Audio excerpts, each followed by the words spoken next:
What's up, Schmoedown fans? Welcome back to another episode of Beyond the Schmoedown. I'm Star Wars champion Andrew Dimalanta. And I'm Nicki Dimalanta. Someday. Well, someday. you know, one of these days. Who knows? Who knows? I don't know.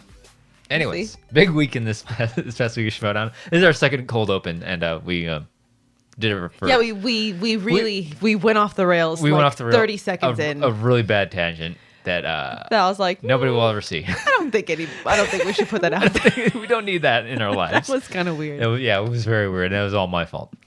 Well, Is it never my fault? It's always my fault when we go off the rails. I don't know if I'd say that. Yeah, I think it's always my fault. Is it? I think so. Yeah. Is it? Is it? Is it? I don't know. See, we're already going off the rails, and it's my fault. Have you met me? Well. I don't know. Have you met me? Yeah. You ever seen me and Ben Goddard talk?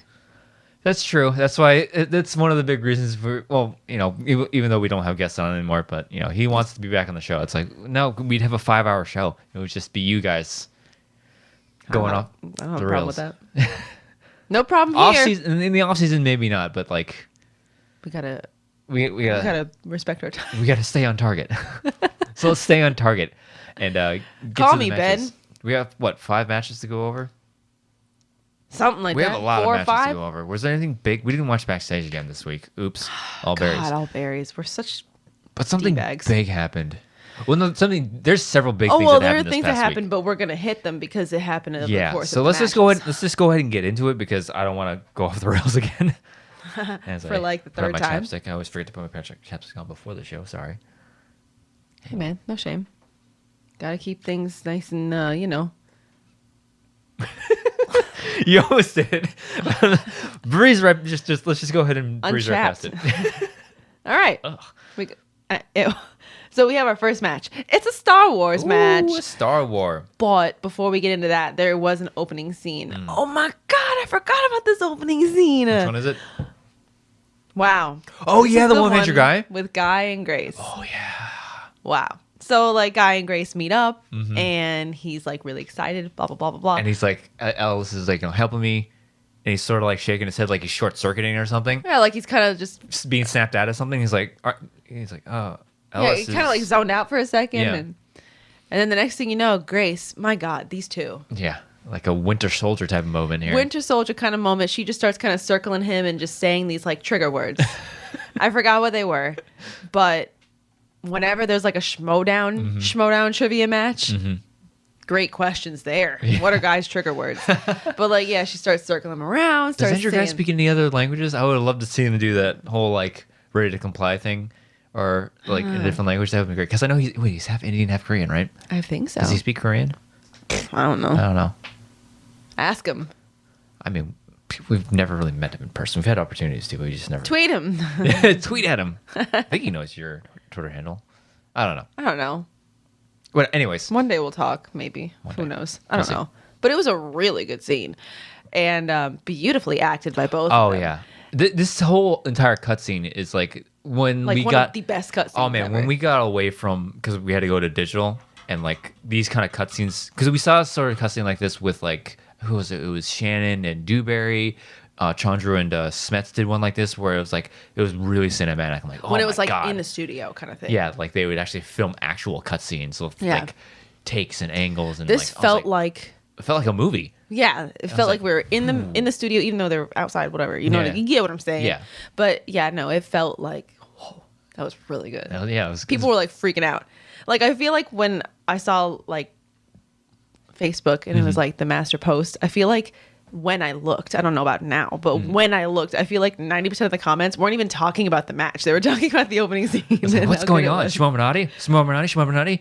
Well, because then after she like I don't know reactivates him or whatever, then he snaps back into it. I guess you could say. Yeah. He's like, all right, bye Grace, have a good day, Schmoedown. Yeah. And then Grace hits up somebody on the phone, and she's like, we're in trouble. We need to meet now. Yeah, like he's starting to come out of whatever we did to him. Like Oh. So we shall see who she was talking to. Yeah. So that was top notch. Such a good cutscene. My goodness. I love Whoever's idea that was, Give him a bonus. Get your vaccinations, people. Still follow social distancing rules and regulations, so we can get more cutscenes like this in the Schmoedown. So good. It was great. I really liked it.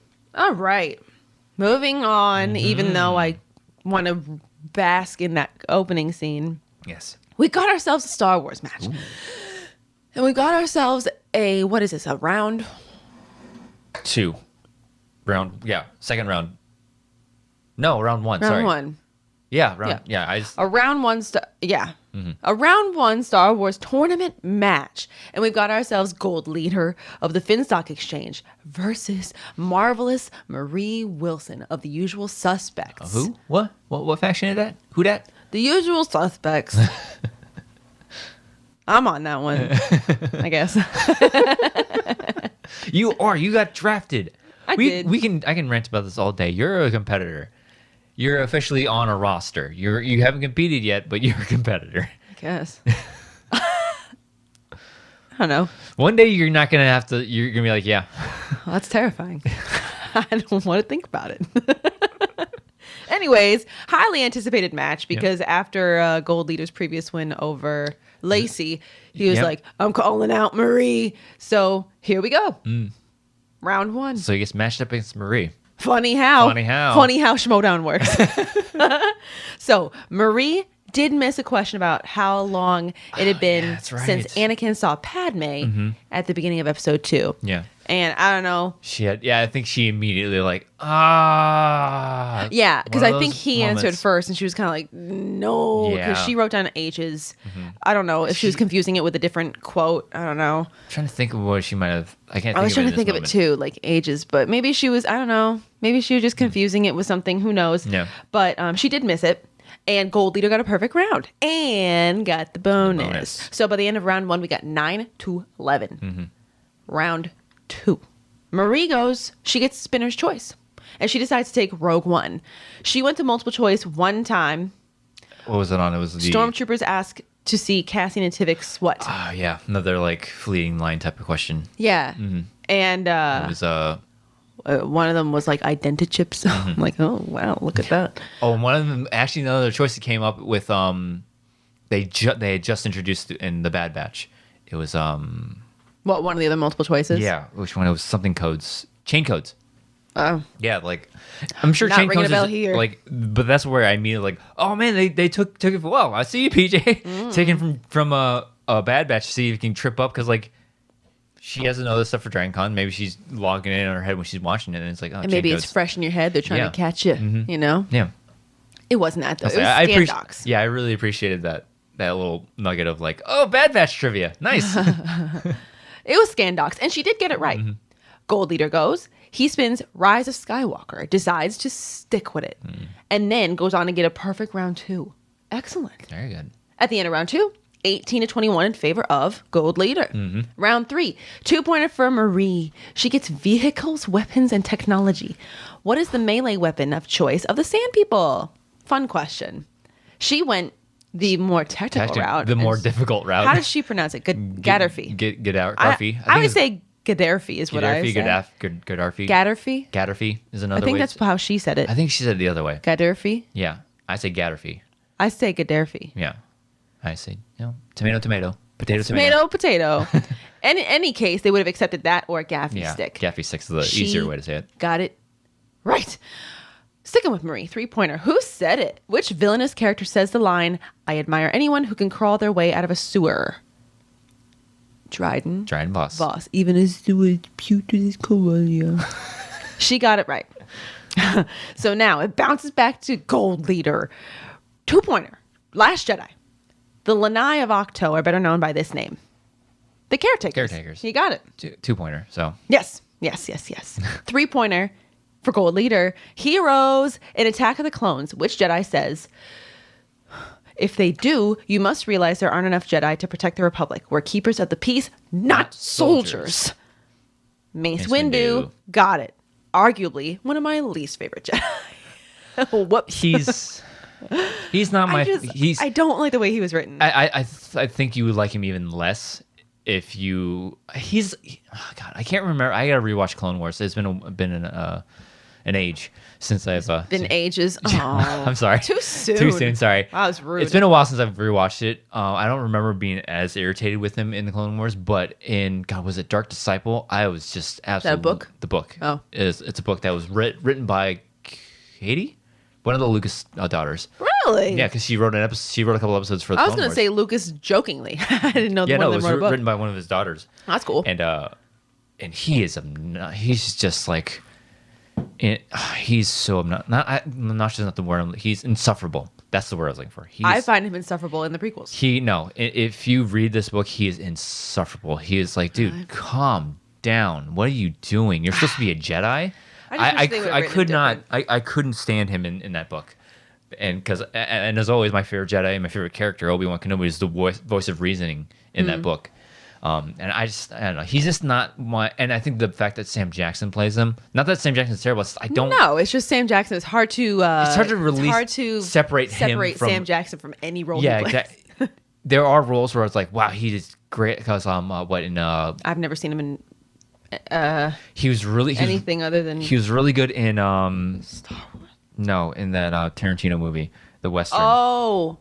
Wait, which one? The Western? The Western. Django? No, the other one. Oh God, with Channing Tatum. It's one of his newer ones. Oh, you got me there. I can't remember the title. Was he was really good in that. He was in Pulp Fiction. He was in Pulp Fiction. Really great in that movie. He saw was that in, many moons ago. Kingsman. Fantastic in Kingsman. Sam Jackson was in Kingsman. Yeah, he was a villain. You didn't like it because he had that lisp. I actually liked the lisp when he had the lisp because it's one of those things where it kind of separates him from the regular Sam Jackson character where he plays Sam Jackson. I didn't say it, but I mean, we're all thinking. Yeah, but I just never separate Sam Jackson. It's like, oh, it's Sam Jackson in a Jedi robe. That's how I always saw him. Yeah. So that always is always just like got at me, but he is insufferable in that book. It's man. Dude, well, guess I won't be reading that. I don't know. Anyways, that's my little Star Wars rant opinion. Sorry, Sam. But Jackson. It's not you, it's me. Other than that, For sure. Mace Windu, a lot of people love Mace Windu. I totally get it, but he's just not my cup of tea. Yeah. Yeah. I mean, he's all right. Not Sam Jackson. It's just I don't like the way they wrote him. Yeah. It's all me. It's not him. 5-pointer for Marie. Oh, and by the way, he got it right. Sorry. Good job. 5-pointer for Marie. Name of this game. Return of the Jedi. Wow. Yes. What class of ship is Home 1?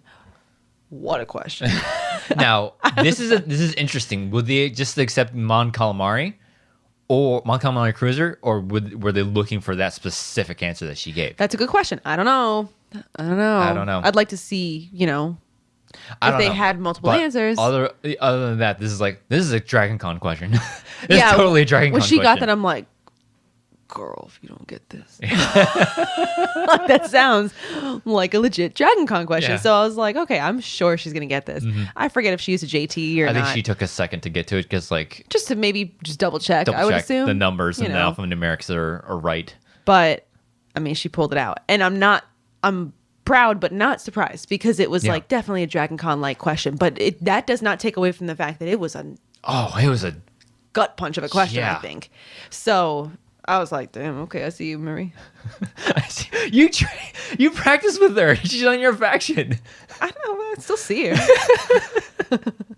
You know full well what she's capable of. She's still the reigning champ of Dragon Con, and for good reason, I guess. She did it. I was like, holy hell, what a question. Yeah. Good for you.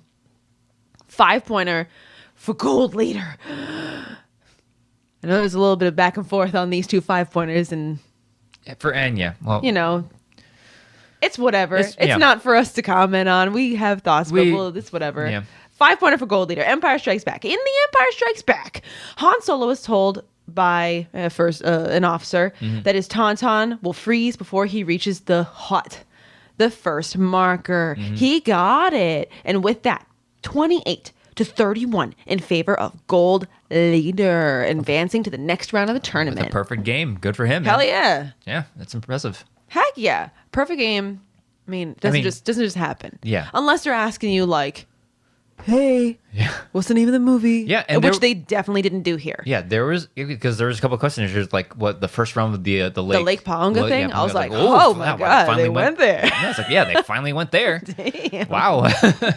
Yeah, the two questions that just like one of the last ones. I forget which one I was talking about, but just like one of the last ones, the two questions that just knocked my socks into the next room was the Lake Paonga and the MC80. I was like, whoa. So that was great. Yeah, this is a good match. I mean, Heck and yeah. they were talking about it afterwards. So like at some point, it's just gonna like you're just gonna have to go perfect to beat somebody, or to you know what I mean. To win a match, you're just gonna have to go perfect. Yeah. I mean, not 100% of the time, but yes, I understand why people are saying that. Yeah, and I mean, we might as well talk about the arguments between the two 5-pointers. That's the game. It happens. It happens. You know, if and also it's subjective. Like, it is very subjective because there are certain things that we talked about it way too much. Yeah. But there are certain things that we talk about very casually, nuggets of trivia, that because we talk about it so often, it's like, yeah, duh. Yeah. That's like a 2-pointer as far as we're concerned, or a 3-pointer as far as we're concerned.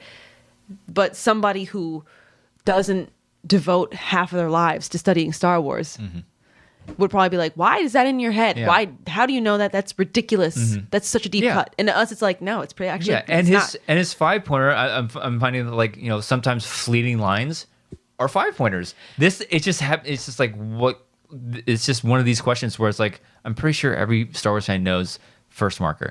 It's just, and like regardless of like what type of question you got, that's the game. It happens. It happens. That's the game. Sometimes. If you get a question that is deemed easier to people, then you got lucky. You picked that number. Yeah. And you got lucky, and you were fortunate enough. I don't want to say lucky. Right. You were fortunate enough to pick that the number you picked just happened to be that question. Right. And that's the game. But it's like we've said a gazillion times, it's all super subjective. Yeah. Because like I was saying, the things that we talk about all the time, other people might be like, why? How? That's such a deep cut. But to us, it's like, no, that's that's been. it's like a reflex to be able to know that. So, like I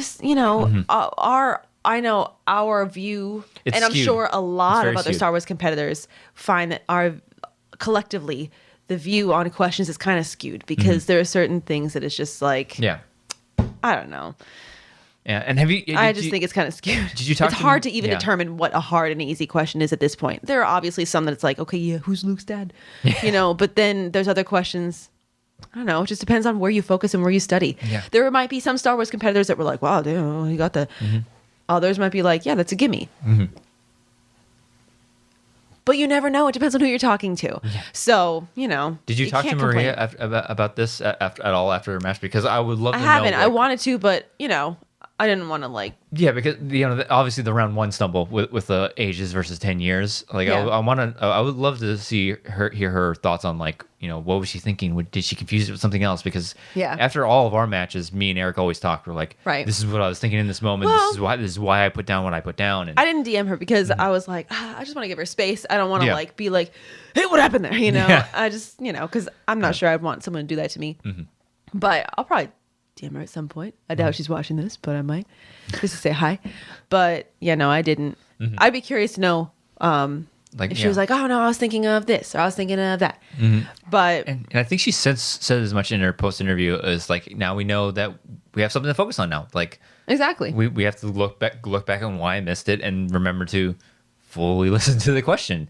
And she had some like, I almost said something bad, but she had a spine to retweet her own miss. Yeah. I've never done that. She did. And like that means you're looking back on that moment and learning. Like, never again. Yeah. Never this. Now I know I will fully listen to the question. To retweet your own mistake is Yeah, you got some nards on you. Yeah, that's what I was saying. Like, I don't want to say it. It's true though. I wouldn't do that, and good for her. Yeah. So, but Gold Leader, man, perfect game. Heck yeah. Yeah. That's fantastic. Yeah. I mean, you're what? You're 2-0 now. Yeah. You've got a victory over a Dragon it was Con? Lacey, and then now Yeah. a Dragon Con player. Yeah, and and the one that most recently won it. Yeah, and he was one of those new competitors coming in. It's like Dragon Con, it doesn't count here, whatever. But Yeah, you've taken out one Dragon Con member, now you got to go up against another Dragon Con member in the next round. Yeah, so the next round is going to be Gold Leader versus Zach Burkett. And these two have been calling each other out since before the draft. Yeah? And I think they got to a point where a couple of videos got taken down from the Facebook group. Oh, I feel like that sounds familiar. Because I remember watching one of Zach's videos. I'm like, oh my God, he's taking some shots. And then I wanted to show you. I'm like, man, look what Zach's saying. And I couldn't find the video. Not available. I'm like, oh, well, what happened? Whop. Oh, what happened? So stupid. My monkey. I got to get that on my own before because I actually want to cue it up. I want to start using the board more. Lord. It's useless to have this thing and not use the... Shut up, stupid! You know what I mean? Lord help us. But yeah, so these two were on a collision course even before the season started because they were just taking shots at each other. So yeah, it feels like so long ago, but yeah, I feel like that sounds familiar now that you mentioned it. Yeah, and right now, Gold Leader has it up on him. He has 2 wins versus Zach's 1. You got the momentum? Yeah, and yeah. You got the confidence? Yeah, because, I mean, Zach beats Adam. I mean, and Adam has improved vastly, significantly since last tournament. Since last season. But Gold Leader's coming off of a win against somebody that Zach has competed against before in a different format, granted. But it's going to be interesting to see what they got, and also Gold Leader's coming off of a perfect game, right? But that could be a detriment though too, like because like now you have that pressure on you, like can you do it again? Yeah, because I haven't. My mess up. I've had several perfect games, but I have never had a perfect game back to back. Yeah, it's hard to do. Yeah. It's a lot of pressure to go perfect every single time. Yeah. So we'll see what happens. Yeah, I saw that fly. No. I'm to Mr. Miyagi it out of the air. I'm not that quick. So no. I wish I was, but I'm not that quick. Unfortunately, not anymore. Not anymore. Yeah. Maybe a couple years ago. Yeah, 10 years maybe. Oh God. I'm old. I'll be 36 in a couple of days. Yeah, birthday boy tomorrow. Officially past my mid 36 is still mid 30s. Once you get 37, you're late 30s. There you go. We'll just And then once you hit 37, it'll be like, it's not really late 30s until you hit 38. 38's awesome, man. You know what's a less... What was that joke? What's a 40. 40. Oh, no, it's 39. 39's cool, man. He's like, it's 40 knows it's 40. Yeah, 40 knows it's 40, but 39 is just, hey, I'm still young. Cool, right? I'm still cool.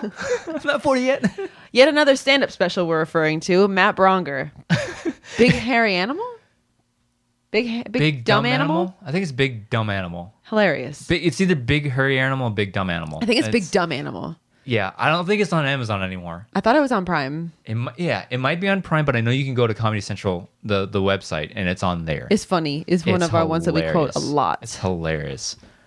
Like I want to I want a soundbite of like we're friends now. I know. Every time somebody like follows me on Twitter, I'm like, oh my God, we're friends now. Like Paul Preston followed me the day. I'm like, what? Are we friends now? Like we just met that couple down the street that we've been trying to get, talk to forever, and that's like we're friends now. We have new friends. I haven't made a new friend. Well, face to face. Yeah. It's been a while. Real life person friend. It's been a while. Because like we've met some people that in the Schmoedown that we have not met in person. Yeah, so it's not that you're not a friend. It's just I haven't put my hands on you and given you a hug yet. Put my hands. No means no, Nikki. I haven't given you a hug yet. This is not official until that happens. Yeah. I mean, but it's a couple of like we met them once and then they like stopped in front of like when we were walking down there, they waved to us like, oh, they actually stopped. They want to be friends. Oh my God. What do I do? Oh my God. Everybody play cool. Mainly because our children can play with each other and it's awesome. Yeah. So, yeah. We just got to keep it cool, man. Can't mess us up. I stopped by and I waved too. I think I forced it. So I'm like, oh God, you're stupid, Andrew. You're so stupid. Stop it. Embarrassing. Oh my God, now I feel embarrassed. You know what I mean? Because I was like, oh, hey, hi. And I'm like, hey. And I kept driving. I'm like, oh God, you're stupid, Andrew. Oh no, you're forcing it. Don't be that person. Don't be that guy. Oh my God, you're so embarrassing. You see what you're missing out on if you haven't met us in person? Anyway, God, wow. Tangents. Again, sorry. So, yeah, Anyways, Gold Leader, man. Anyways, really good match. Really good match. Gold Leader, like, again, perfect game. Heck yeah. Doing really good. He's doing really good. And it was hard not to hear him in the Facebook group and like all this like not I hate to say I don't want to say nonsense, but all the talk, and it's like, dude, man, talk is cheap. Let me see what you can do. Yeah. 2-0. Yeah. It's hard to get one victory in the Star Wars division. Now you're 2-0. Yeah. It's great. It's great. Like, that's a hell of a start. Yeah, you're backing up the talk. He's like you have the bark and you have the bite to back it You're up. starting to do little nibbles here and there. You're getting some little bites in. Here you go. You know? No, Yeah. it's fantastic. It's fantastic. So like like I said in my post match for the last match, it doesn't get any easier for anybody. No, not this year. So yeah, this year it's like hard hitters for everybody in the Star Wars division. Lord help us. Yeah. So let's go ahead and move on to the next match. Okay, we've got an opening scene. Ooh. And we've got Mike Kalinowski. Oh yeah, this one. And Mara Kanopik. And they're just, they're just talking. Well, Mike is talking a lot of trash to Mara, and Mara's unbothered. And she's just talking about baking the whole time. I want some like cookies or brownies from Mara. We've never met Mara in person. Yes, we have. We did? Yes, we have. We met her at the draft. We did? Yes, we did. Yes, we did. How do we not meet the girlfriend of the same guy that I got drafted to last season? No, it's not in the same faction. We met all the five I horsemen. must not have talked to her very much. I I must have been she's embarrassed. No, I do remember like saying a couple things to her. And she, she's very reserved or really shy to, I think mostly to people that she doesn't know. That's my guess. I don't know. We said a couple words to her, as same with Dan as well. Because he was a busy guy. Busy guy. Busy, popular guy. Everyone wants to talk to Dan Merle. He's the goat or whatever.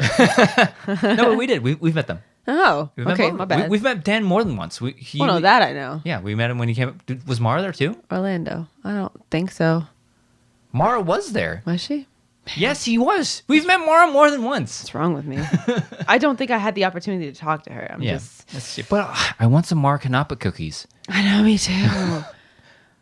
Let's be friends. Hey, somebody who knows Mara Kanapa watches this show, and I've talked to Dan Merle in DMs and in person. I don't want to just DM. Hey, can you send us some cookies? No, I don't want to be like somebody's do like that. tweet at Mara like, hey, Andrew Dimalanta wants some cookies. No, that's weird. That's weird. We can't do that. Why not? We can't just be like, hey, send me cookies. Champ to champ, send the champ some cookies.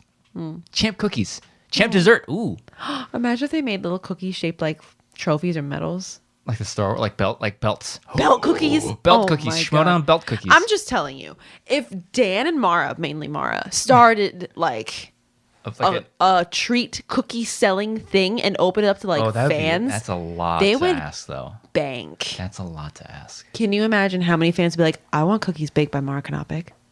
They'd bank. Brown dwarf stars, brown dwarf baking. Goat cookies? Ew. Goat milk cookies. That's even grosser. That's even worse. Dip your cookies in goat milk. Ew. I've never had goat milk, so I don't know. Oh. She's okay, so she's the brown dwarf star. Yeah. And what's her actual amazing? Amazing. I I kind of wish there was some alliterative thing, but like dangerous cookies, no. long story short, I want some Mara Kanapa cookies. Please. I mean, me too. I'd be honored, but also they'd bank if they started it. Like if Bibiani sells Salt Cat soap. Hey, they're doing well. Go on their Etsy shop. They're doing well. fantastic. They're branching out to what? They're branching out. Looks like they might be making lotion. They made like shampoo bars and like shaving bars. No, they already have shaving bars. I want one of them. Salt Cat soap. Check them out on Etsy. I'm just gonna go buy I it. think their store is called Salt Cat soap. Bibiana, can I get They're some great. discount codes? I just washed my hands Never mind, with I'll their pay full soap price. I'll pay like full price. earlier. It was great. But also, can you imagine Kanapa cookies? Kanapa cookies. I said that like 50 times. Oh, did you? Yes. I don't know what's wrong with me today. These are loaded. This isn't water. Really? No, it's not water. Really? I thought you were just getting your hydration on. Nope. It's, sparkling water, but whatever. It's not Perrier. Okay, Nope. let's move on. Oh Never my had. God. Sorry. Again. I thought it was tangents and- funny that she like hung up on Mike and he was like, nobody, wait, no. Yeah, no. Yeah, well, just to describe the scene, like Nobody Mike's, tells me to leave when I'm in my own house. Mike's trying to get get her to talk, Get a rise out of get her. a rise out of her, and she's just like, oh, by the way, did you get the brownies, the cookies? Oh, slices. You want to talk wheel slices, like Ninja Turtle pizza slices? Oh my, they got so many recipes. It's like, where can I get that? Look, I want that. Make some Ninja Turtle pizza. Hell oh my yeah. God, that sounds so good. Yeah, but she's being Mara being Mara, Mike trying to get a rise out of her, and then she hangs up on him, and he's like, I love this bit that Mike and Shannon do when they're and things and they get upset, and he's just like, Shannon! And conversely, she screams at Mike. Yeah, I love it. Good time.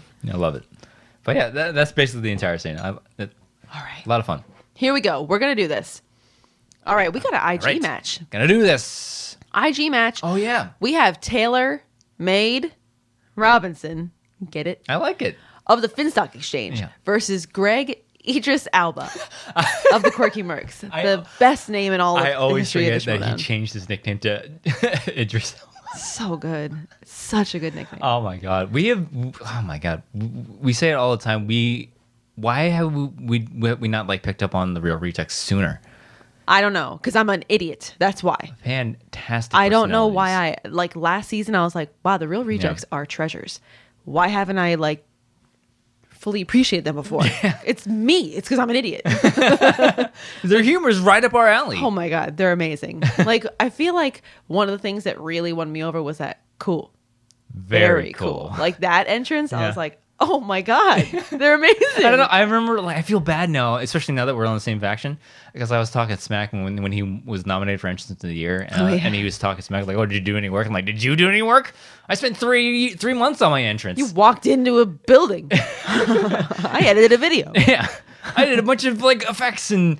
It took me so long to comp that in. Jeez, you walked in dressed up as a cowboy and almost fell asleep on stage, and now I feel bad because he's an awesome dude, and we've met in person, not in person, over our Zoom calls, Skypes and he's such a cool guy. I feel bad now.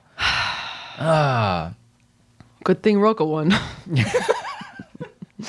What she shouldn't have won for was a team's entrance, wasn't a singles entrance. Thank you.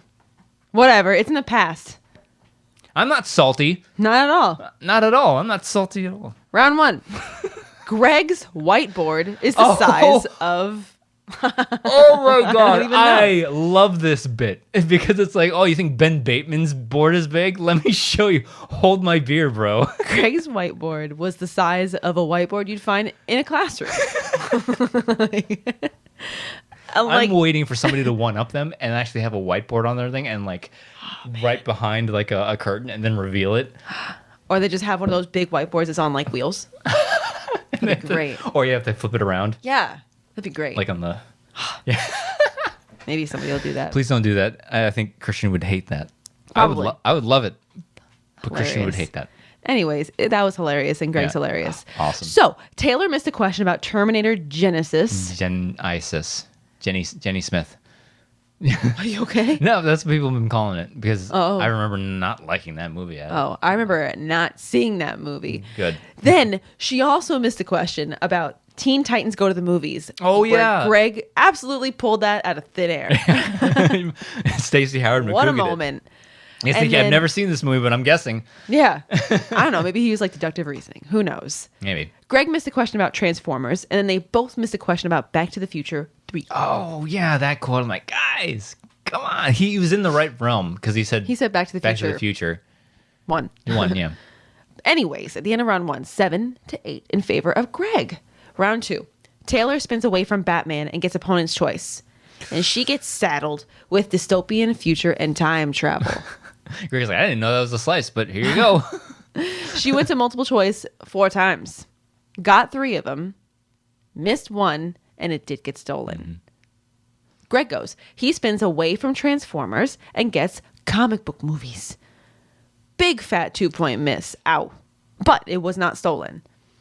Multiple choice 1 time. Missed. That was stolen. A little bit of a trade. Yeah. So she got that point back. Yeah, but by the end of round 2, it was 13-15 in favor of Greg. Round 3, 2-pointer for Taylor. She gets swashbuckling adventures. I wonder if it's going to be Indiana Jones or Pirates of the Caribbean. Which Indiana Jones film opens in a club known as Club Obi-Wan? Yeah, fun. Oh my God. Temple of Doom. She got it. My least favorite one.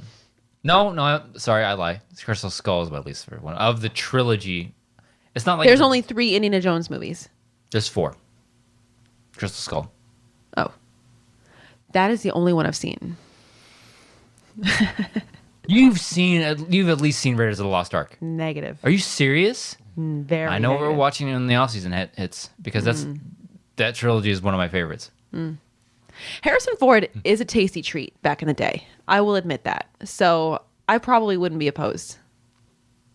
Last Crusade's my favorite. All right.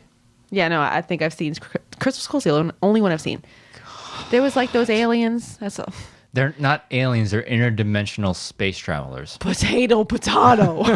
I remember. I heard about like a behind the scenes story of George Lucas pitching it to Steven Spielberg. It's like aliens, and he's like, they've already done aliens. George, let's try to think of something else. All right, then they're interdimensional space travelers. It's like, okay, fine. Good idea, George. Doesn't that sound familiar? I specifically remember watching it with your dad when he like Crystal's what? Watching what with my dad? Crystal Skull. Really? Yeah, I remember watching it with him when we visited him one time, and near the end when the spaceship appears, like if I see a spaceship disappear, I'm turning this thing off. And that was my dad? Yeah, and the spaceship appears, like he's like, oh my god, and I think he actually walked out of the room. I'm not surprised. That happened one time when long time ago when Blockbuster was a thing. We rented Men in Black 2. Yeah, oh yeah, that was terrible. And I do distinctly remember watching that in my parents' living room, and something happened, and they were like, okay. And they just turned off the TV and just didn't finish it. I don't blame them. And then promptly returned it. Maybe Men in Black 2 is just... I don't obviously remember it because I probably only watched half of it ever. Yeah. But yeah, that doesn't surprise me. Okay, where were we? Sorry. 2-pointer for Greg. Transformers. Can't get away from it, I guess. Yeah. What Transformers film has the tagline? Woof, taglines. Ugh. Yeah, I have no idea how people keep taglines straight. Like, you can Me guess. I almost feel like Sometimes there's context clues. 80% of the time they're like, it sounds like this. Yeah. Yeah. At least you can guess. Yeah. Beyond good, beyond evil, beyond your wildest imagination. He did miss it, and it was Transformers the movie. Yeah, the first one, the cartoon that everybody craps their pants over. Cartoon. Yeah, it's animated. I thought that was one with Where- Shia LaBeouf. No, it's the first. It's one from the 80s. Michael Bay. Oh. No. What I'm thinking of is Michael Bay. Yeah, no, there's one from the 80s. Is when and the one gripe I have about it is like Optimus Prime. Spoiler: Optimus Prime dies in the first like 15 minutes. We were gonna watch that. No, oh we my weren't. God. Don't lie I was to gonna yourself. watch that tomorrow. Don't lie. Now there's no Yeah, point, but I guess I don't Optimus have to. dies in the first like 15 minutes of the film. Like, what is this? Oh, no. What? Ah.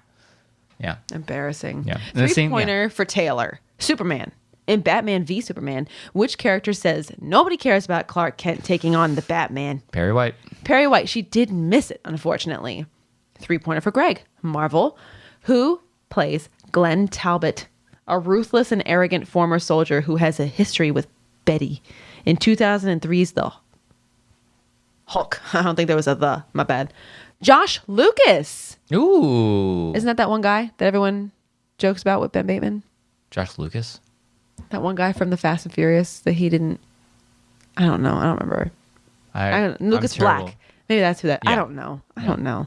Sounded familiar. He got it right. 5-pointer for Taylor. Fantasy sci-fi. In Bloodshot, after Ray Garrison rescues the hostage, he flies home to what air base in Oh Italy? my God. Like, What a question. I remember everybody like, what? That's a Like, rough go. That's like, are you kidding me? And I remember somebody talking about it's like in the movie for like 5 seconds and then you never hear about it ever again. Like, you're talking about fleeting things. That's a rough question. That is a almost impossible question to get unless you. I've never even seen the movie, and I can tell how hard that question was. Yeah, you know what I'm saying? Like, it's just one of those things. It's like if you didn't see the movie, and 2, if you didn't pay attention to the movie. Yeah. That's a rough go. So I guess it was like Aviano, and she did miss it, unfortunately. So 15-18 in favor of Greg Alba. We gotta win. You did it. Yeah. You stopped the Film Stock Exchange win streak. Yeah, stop the bleeding. So there's that. Yeah. But yeah, no, Greg, this was such a fun match to watch. yeah, like- and Greg is just so lighthearted. He was actually encouraging Taylor the whole time, saying she was going to win. And say what you will about his play, say what you will about his accuracy rate. It's like the Schmoedown needs competitors like this. Greg, you know what kind of competitor Greg Alba is. Yeah. He is a ray of light in the Schmoedown. We need him in the Schmoedown. not just him. We need any personality like this. It's Yeah. like They're here to just, to answer questions and have fun. He gives me like Makuga vibes, Yeah. kind of, in a way. Yeah. And like, yeah, sometimes he'll really surprise me. Like, he'll answer really ridiculous questions, but then it's like sometimes just not his day. Sometimes he takes Mike Kalinowski to his 5-pointer. Yeah. In IG. Yeah. And that's what I'm saying. Like, we need not just like competitors. I don't want to use certain words, but like, we need competitors like this to separate the seriousness sometimes. Yeah. You know what I mean? Like people like me, Kalinowski, and like everybody else that's just like, we have to get to the title or it's a bust. Yeah. It's like if I lose getting to the title, the year was basically worthless. We need to get away from competitors like that sometimes because like we need competitors. A little levity. Yeah, we need people like Greg to remind us it's just dumb trivia. Yeah, I'm just here to have fun. Yeah. And there's nothing wrong with that. Greg is, like I said a million times, he is a treasure. He's amazing. And if anybody is ever like, oh, well, if he's trying to get serious about going for a belt, come on. It's like Greg knows he's fully aware what type of competitor he is. Yes. We all know what type of competitor he is. Yeah. And there's nothing wrong with that. He's here to have fun. There's absolutely nothing wrong with that. We need competitors like this to lighten their mood sometimes and remind us that it's fun trivia. Yeah. It's fun. Greg doesn't really strike me as somebody who's like, I'm going for that belt. Yeah. He's just here to have a good time. Yeah. And this match was insanely entertaining. I saw plenty of people being like, this was one of my favorite, most fun matches I've ever watched. Yeah. Like people will watch this and be like, this is fun. This is awesome. I love the personalities on screen. And sometimes people don't watch the Schmoedown for trivia. They want to have a good time. They want to be entertained. This is a show. Yeah. And if all the matches were like Alex Damon, Andrew Dimalanta, or Kalinowski, Kanopik, it would be intense, super boring. It would get old. It would get old really quick. We need matches like this to break it up. Yeah. Tip the Add scales. some variety. It's a show. We need to be entertained. Yeah. So, because while those types of matches are incredibly entertaining because it's like, just like, whoa, my God, how do these people know this? Mind blowing how they can reach so deep into a movie and pick some stupid piece of trivia out and know it. But then it's also like, what a fun, lighthearted match. Yeah, because he even made fun of his boredom one time. He's like, this bit is not going well. He's like, I got different color markers over here if you need him to switch, guys. I'm like, Greg, do you not just have a black one? Like, come on, man. Out of all the colors in the rainbow, you don't have a black marker? But it just added to his charm. Yeah. Like, Greg is the best. Yeah. So, like, I don't know. Nobody should be ragging on him for anything. And Taylor, she had a strong showing, definitely. And she's one of these competitors that people forgot about her because this isn't her first go around. She's competed before. That's right. It's just been a while. Yeah. And she said she's been putting in the work, and I got to go back and watch her other match, but I imagine she's made improvements. Yeah. So I imagine there's going to be a IG tournament. You're going to put her in it. I'd imagine. Depending on how many competitors there are in it. What other IG competitors does the exchange have? Oh, Barbarian. True. Yeah. So there might be. I don't know if there's a third one. I don't think so. I think their A player IG competitor is Craig because he said to me and to multiple people that he wants to focus on IG, especially since now that you have Roka and JTE as like your core singles and teams players. So it makes sense to have them focus more on one division because you can't spread yourself too thin. Exactly. But yeah, no. I think that we're most definitely going to see her again in a tournament. Yeah. Greg, I mean, we could see him singles. We could see him IG. We see him in teams. I'm not sure about teams because you guys, Shazam is pretty much we need at the forefront of your team as of your faction as the main team. As the main team, but if things go the way that we want them to, we're going to need another team. Because that's why you have team corruption and deception. Right. If one of them holds the belt at one given time, you're going to need another person for the tournament, or another team for the tournament. Yeah. So that's what the Real Rejects is for. Yeah. Super fun match, though. Yeah. Excellent match. Insanely entertaining. I laughed out loud so many times. Heck yeah. I want to see a match between Greg Alba and Video Drew. That's what I want to see. Oh, I just got chills. I got really excited for that. Please make that happen. That would be amazing. That would be awesome. That would be amazing. Next match. Oh man, it's a good one. Anyway, wait. Oh no, I wrote opening scene, but I have no notes. Oh shoot. Oh no. Oh no. What was the opening scene? In front of the teams match. Should we look it up and then cut back? Yeah, go ahead and do that. Okay, so we've got an opening scene. And we're back. And we're back. We've got an opening scene, and my God, I don't know. Yeah, I can't believe I forgot about this. What in the Brady Bunch, happened in that scene. It was like, it started off with just like Gucci and Kaiser trash talking and all that kind of stuff. People start joining in. Roca, JTE, Dan Murrell, Ben Bateman, they all start joining in. And then like you got people from the dungeon here and there. You got people from the Finstock Exchange here and everybody's there. just taking shots. Genuinely, I'm going to go ahead and assume that most of this was just like off the cuff because how can you script talking over each other? I don't know. But, oh man, there were some things I was like, oh wow. You didn't have to go there. You didn't have to say that. Oh, then of course, Rick Radis comes in, the Rager himself, and he's just, bebop and jazz talking. That tool, That tool throwback at Kaiser was just have you ever held a tool in your life? And I don't need to hold one. I'm looking at a bunch right now. That was good. That was really good. Oh my God. And then Brother Lomas comes in and performs like a little mini exorcism. And just silences everybody. And as of now, I guess they say that the exchange is a cult because of that. And the next thing you know, everybody leaves except for Lomas and Radis. And then they have a little miniature dance party. I did see Lomas on Twitter. He was like saying how his like gyrations were sinful and he awakened people's like urges and desires or whatever. Like, I hate that I love Lomas and Rager so much. This is not an exchange house anymore. Brother Lomas. We do not like anybody on that faction. Even though Roca is my favorite player. It is hard. It is hard to not like Brother Lomas and Rick Radis. Yeah. Like they are It is. Yeah. I'm like, my brain wants to be like, you don't get to come in here and just be a big personality that I like right away. But then my heart is like, no, yeah, they're great. I love them. Yeah. So that was a fun. God, that was a crazy cutscene. Like it was long. Yeah, it was long, but it was great. Very entertaining. Like that's something you can only do digitally. Could you imagine that in like an actual like? I'm not sure how you would do it. Yeah, because you could just have people hang up and bring new people in. I'm not sure how you would do that. This is something you can only do digitally. It was great though. Yeah, it was a fun watch. Like some of the jabs were like, ooh, wow, okay. So.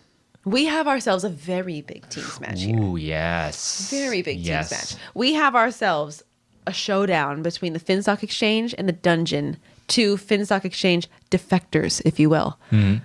We've got Rushmore of the Finstock Exchange. That is, of course, John the Outlaw Roca and Little Evil JTE. Versus Danger Zone of the Dungeon. And that is, of course, Ben the Boss Bateman and Dangerous Dan Murrow. Current singles champion. Oh, man. 5-time. Flashing the 5 for different reasons now. Yeah, right? Oh, man. Let's just do it. Yeah. Because this is a huge match. This is like we wanted to see Dungeon versus the Exchange, more specifically these personalities. Heck yeah. Go head to head. Former teammates in Roca and Dan. Oh, boy, bad blood there. Yeah. So, round 1. Roca missed a question about Drew Goddard. And then and then Roca and JTE missed a question about traffic. Dan got this one right. And then I don't know if Ben was the last one to answer. I think he was. I forget what the order was. I think he was. But, Dan got it. Roca missed it. JTE missed it. And then Ben's got his big ass whiteboard and he's like, oh, I wrote traffic. And I'm like, Ben Bateman. He's such a... Yeah. But I love it. Say it in the most loving way. Ben Bateman in the most loving way possible. He's never going to see this, so it's whatever. But I would say if I was in his presence, I would say it to his face because I mean it with as much love as I can. But I'm like, oh my God. You're such a jackass. Because I'm like, oh my God, he missed. How do I still fall for this every time? Anyways, he got it right. Yeah. Good job, Ben. So, Danger Zone, both of them. Both Perfect. Ben and Dan got perfect rounds, and they both got the bonus. So, by the end of round 1, it was 13-18 in favor of Danger Zone. Ooh, 5-point lead. Round 2, Rushmore goes first. They spin action adventure. They decide to stick with it. They go to multiple choice one time. They missed it, and it did get stolen. Danger Zone goes. They get opponent's choice. Ugh. Ugh. They get given. That sounded weird. They are given? They are I don't know, given. That just sounded awkward. Martial arts films. Love this category. Absolutely love this category. It looks like, how many questions they get? 6 in round 2? It's 6 in team format. 1, 2, 3, 4, 5. So they went to multiple choice 5 out of the 6 times. And they got all of them. Yeah. So navigating it. Yeah, that's Yeah. the popular word to use. They navigated it well. Yeah. And one of those questions, Mm-hmm. was it that round when there was a thing that Dan was like, well, that sounds familiar, and I'm going to be honest with you, I haven't seen the other movies. Yes.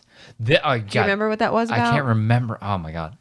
I'm not gonna tax my brain too much, but It's not Star Wars, who cares? But like, there was something about, there was like a thing, a line from a movie. It was like, I don't remember, but like, there was a line from a movie, and they were thinking, oh, I think it might be this or this. Mm-hmm. And one of the ones that they were thinking it was the correct answer. And they Yeah. obviously didn't know that yet. And Dan, luckily, interjected and was like, hey, man, I'm going to be honest with you. That sounds familiar. I haven't seen those. I think they ruled one out they rolled immediately. one out, but then they needed to narrow it down to one. So it was like, Right. And Dan was like, this answer is sticking out to me because I haven't seen the other ones. And I So know there's a that reason why that's sticking out and to I me. know that happens in this, or that is in this movie. So let's go with that. And luckily the trust was there. And Ben was like, hey, man, that's enough for me. Yeah. And they went for it and they got it. This was a beautifully played round. Yeah. Yeah, they had to navigate it, but that question alone was like, if you have chemistry like that already, Yeah. and you have that amount of trust and then that amount of like deducing things and get the right answer, that's a dangerous combination. Yeah. Like if you can play like that every single time and come to answers because of that and just finding your way to get to the right answer, Yeah. that's scary good. That is beautifully played. And like that's the kind of stuff when we talk about strategy in the Schmoedown, it's Yeah. like how much strategy goes into it, that level. Yeah. Deducing answers because of, well, it can't be that one because of this. And leaning on each other's knowledge Yeah. and trusting in each other. Yeah, so that round was just like, yeah, they had navigated, but it was like so beautifully done. Yeah, It's like, and they didn't give up any points. Yeah. Like, sure, they went to multiple choice 5 Yeah. out of 6 times, but they they didn't already give had anything up. Yeah, they had a 5-point lead going in, so they could be careful. And that's what they said. Mm-hmm. They were like, we knew we had to build up a big lead. Because now, even after playing very carefully Mm-hmm. and multiple choicing it 5 out of 6 times, they're still in the lead, 23-26, in favor of Danger Zone. Mm-hmm. Yeah, 3 Round 3. 2-pointer for Rushmore. Rom-coms. Roka takes it, which Ben, of course, quipped, oh, great, the weaker player taking the 2-pointer. Ben, my God. But I love, again, we say it lovingly. I love him. My God. Okay, so rom-coms, Roka. Who stars as Simon in 2018's Love, Simon? Oh man, this one hurts because it's like one of those like, oh, I know this person and this person. Oh, he are was in like it. Ansel Elgort. Yeah.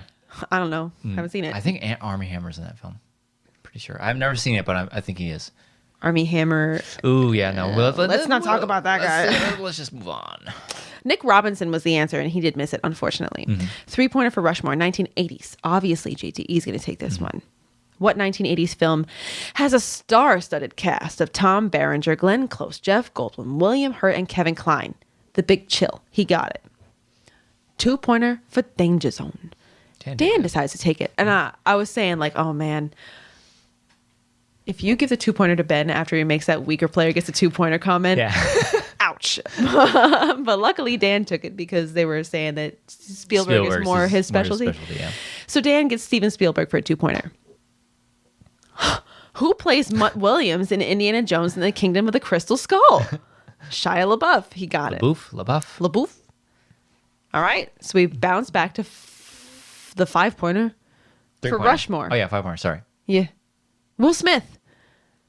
Fred Shapisi? I don't know. Something like that. Directed Will Smith in what 1993 drama featuring Ian McKellen? And I feel like John knew this. Yeah, I feel like he he's dragged trying it out to yeah. do a Bateman. You know, I Trying feel to- like the trying look to on his Bateman out face. Bateman. Yeah, I feel like the look on his face. I'm like, I think he's playing this up a little bit. I don't know, but in any case, they got it right. It was 6 degrees of separation. They got it. 3-pointer for Danger Zone. Thrillers. Ben Bateman takes it. No JTEs, by the way. Right. Yeah, going into round 3 Yeah, they with no exhaust them all. JTEs, which would make me a little like, ugh. Yeah. Which actor plays the lead role alongside Vera Farmiga and Patrick Wilson in the 2018 thriller The Commuter, about a man who unwittingly ends up in a murder conspiracy by a stranger? Liam Neeson. He got it. And he did the classic, like, wait till the 2. And kind of like, I know, I just like punched my cord. My bad. I like to emote. Ben drives me nuts. Because I'm like, oh my God, does he know it? That's exactly why he does it. And I fall for it every time. Such an idiot. He got it right. 5-pointer for Danger Zone. Denzel Washington, who plays Congressman Raymond Prentice Shaw in 2004's The Manchurian Candidate. And they almost immediately get it, I think. They're like, They oh, got yeah. it pretty quick, but Yeah. I know Ben was like, but what if it's this guy? Yeah. And I think that they just kind of went back and forth. Yeah, and Dan Dan's was like, like, no, no, it's- I'm it's pretty this. sure it's this guy. Yeah. So Liev Schreiber, they got it. And with that, Ooh. a thrilling conclusion. Yeah. 31-36 in favor of Danger Zone, who will now move on into the team. Well, Number one contender match. Number one contender match to face Corruption. Right? Corruption, yes. Lord. Wow. And Dan even had a quip for Roca when he missed his 2-pointer, and he's like, I got, or something. This like, Love Simon question, right? yeah, and he's like, I got that. And when, In one of our teams one of our matches. teams matches, and I got it right. And I was like, oh, Oh, Dan God. Merle? And then, of course, What? Roca fired back and mentioned another movie that he must have missed a question about. Yeah. And I love how Christian was like, all right, guys, all right. It's like, no, let him go. Let him go. It's just, Let him go full Roca. let them fight. Let him. This is what we all want to see. Yeah. Unless Christian was like, all right, guys, but keep it going. Yeah, man. Like, this was, and I've really never, we've seen Ben get fired up, but he was Ben both of them. and Dan. Yeah. I don't ever recall Dan ever getting so hyped after a win than this one. Yeah. It was a, I went back and I watched their reactions a Yeah. couple times. Yeah. Like, it was just so fun to see. yeah. Because, like, when you can make a veteran like Dan Merle get, like, super pumped for a win, Yeah. I mean, come on, man. That means something to him. And, like, especially Ben Bateman with the, like, I can't remember what he did. He was just like, yeah, go. Yeah. Whoa, man. It's awesome. Yeah. Because, like, the whole purpose of leaving the exchange was for this reason exactly. Yeah. So, God, what a win, man. Yeah. And 'Cause the Gucci, at one point, he Yeah. made a comment about how Ben and Dan have less chemistry than, like, Oh, the two people in Twilight. Yeah. And it's like, while it's a funny insult, no. No, like, alone that second round, that one question was like, oh, The man. second round, that one question where, Dan said what his thought process was. Mm-hmm. Ben trusted in what he said. They got to the answer. And then with the 5-pointer, even Ben was like, well, what if it could be this? Then they just kind of went back and forth. Okay, wait, no, Mm-hmm. Yeah, I Ben trust Ben you. trying to stay cautious, but Merle being Merle, Right. like, no. Not trying to it's- jump into it. Yeah, it's like, no, it's this. Let's go for it. And it because they were served them- both yeah. they were both well aware of the fact that we don't have a JTE for us to discuss Yeah. this more. It's like they have the safety of sudden death, but like nobody wants to. That's true. Nobody wants to go into sudden death. No. I've done it twice. I still don't want to go into sudden death. Yeah, no thanks. I'd rather just close it out. Yeah, exactly. Like, So luckily for them, they were able to do that. Mm-hmm. But yeah, no, to say that they have no chemistry is like, you're No. just throwing jabs to throw jabs. They Yeah. Mm-hmm. do have chemistry. They do trust each other. And I feel like they learn more about each other with each match. Mm-hmm. I think. I don't know. I feel like they already hit it off really well. Like with the first they had to scrap it out against a really deceptive team with Lon and Zipper. I can't remember what their name was. Midterms. But like they give them a fight, and then they sort of like sneak a win out of past deception, but then they come back and make a huge statement by beating this team, and it's like, man, Corruption v Danger Zone is going to be great because we already seen Kalinowski in this IG match coming up for, but it's been a while since we've seen Chance. And I just can't wait for the Nerd Chronic promo. Yeah. Because Oh my God. They're just chilling each time. So good. So good. And when you got like a Kalinowski going against a Bateman, two people who love to try to get under your skin. So that's gonna be It's gonna be great. Fun to see. It's gonna be really great. I can't wait. But yeah, no. It's a hard loss for Rushmore because I think that once they had that, pretty commanding win in the first round. Yeah, the TKO. They were like, oh yeah. Riding high. This is our tournament. Had all the momentum behind them. Yeah. So tough loss because you got two powerhouses, two legends of the game. Nobody can deny that. Love them or hate them. That's what they are. They're legends of the game. They're former champs. Yeah, they're named Rushmore for a reason. Exactly. So it's a rough loss, but then again, everybody in that game was a heavy hitter, and somebody had to lose. Yeah, you never end a game in a tie. All former champions. Yeah. Every single one of them in that match. And one a current, all of them former something or other. Yeah. Some of them, most of them, multiple belted, Yeah. I think what the stat was like, there was like 12 titles between them or Jesus. something like that. It was something ridiculous. Like, oh, it's that kind of match. Yeah, because Wow. JTE's team's record is like, I don't know, 58-2. He's as of this loss, he's only lost 4 matches in the team's format. That's insane. So, love him or hate him, you can't deny. Yeah, what he's done for the Exactly. league. So when you have 2 teams and both competitors are of this caliber, it's going to be a hard loss, especially when there's bad blood. Oh yeah. Oh yeah. So yeah, the exciting match. The dungeon stops the bleeding for the exchange, but the dungeon just keeps the on. dungeon just keeps winning. Yeah. Now they have a commanding lead. They do. They have God, somebody's got to stop them, and we'll get to that. Yeah. Soon. We'll get to that. We'll get to that in a second. Next match. Okay, so now we move on to the pay-per-view event. What was this? A versus? Versus, yes. We got ourselves a versus. And A great graphic. I love the versus graphic. Yeah, I love the versus logo. Yeah. I think in order of what are my favorite logos for the pay-per-views, it's versus, Throwdown, and Battlefield. Yeah, I agree. Battlefield, it's kind of like, I get what you're doing, but it's meh. it's a little too much. The Throwdown it's a classic logo. It's like, yeah, that's what I'd imagine for the Throwdown to look like, but the versus is like, oh man, right up my alley. It's awesome. Yeah. So good. So, and my God, what a pay-per-view this was. Yes. Oh my God. We've got Marisol McKee, the undercard. We've got Marisol, sorry, let me back it up. Lady Justice, Marisol McKee of Corruption versus Janine, the Machine of the Stars. And this is a big match because the winner of it, this was a number 1 contender. No, this it's is not. The next one is, my bad. This is a number 1 contender match for a number 1 contender match. And this is a number 2 competitive match. Contender? I guess you could say that. New hashtag. So the winner of this match. Hashtag overcard. Undercard, overcard. Hashtag Number 2 competitor. number 2 contender. So, yeah. So the winner of this match will go on to face Kevin Smith at Collision in a number 1 contender match. So, holy crap, big match. Okay, round 1. Both of these ladies got perfect rounds. Oh my God. And they both got the bonus. So, a strong start for this match. 9-9 at the end of round 1.